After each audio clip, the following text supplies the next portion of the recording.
अस्सलाम वालेकुम। मुल्की और गैर मुल्की ताज़ा तरीन खबरों और करंट इशू से बाखबर रहने के लिए हमारा चैनल सब्सक्राइब कीजिए और पेज लाइक कीजिए। रुक करेंगे कराची का, जहां से रिपोर्ट कर रहे हैं हमारे नुमाइंदे सैयद सफ़ीर हुसैन नकवी।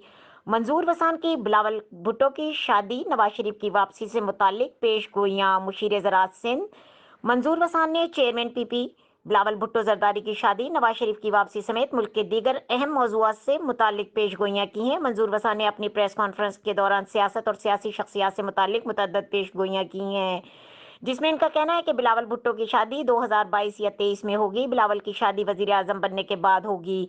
मंजूर वसान ने कहा कि इमरान खान का मुस्तकबिल अच्छा नजर नहीं आ रहा। अब इमरान खान को इख्तियार नहीं मिलेगा। इमरान खान पाकिस्तान का गोरबाजोफ बनेगा। मुशीर ज़राअत मंजूर वसान ने कहा कि इमरान खान जैसे पाकिस्तान को चला रहा है वैसे सिंध को चलाना चाहता है। पता नहीं इमरान खान की सिंध से क्या दुश्मनी है। मंजूर वसान ने मजीद कहा कि मार्च से पहले नवाज शरीफ को नहीं देख रहा।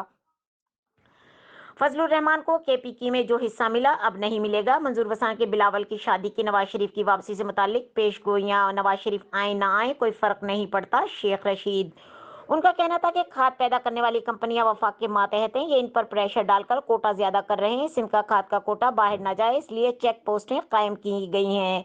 हमाद अजहर ने पंजाब को ज्यादा खाद देने के लिए हमें 1.5 लाख कम दी। हमारा कोटा कम करके दूसरे सूबों को स्मगलिंग किया गया है। वफाक सिंध में किल्लत पैदा करके नाइंसाफी चाहता है। मंजूर वसान ने कहा कि सिंध हुकूमत को नाकाम करने के लिए ये सब कुछ किया गया। पहले गंदुम, फिर चीनी और अब सिंध को खाद नहीं दी जा रही।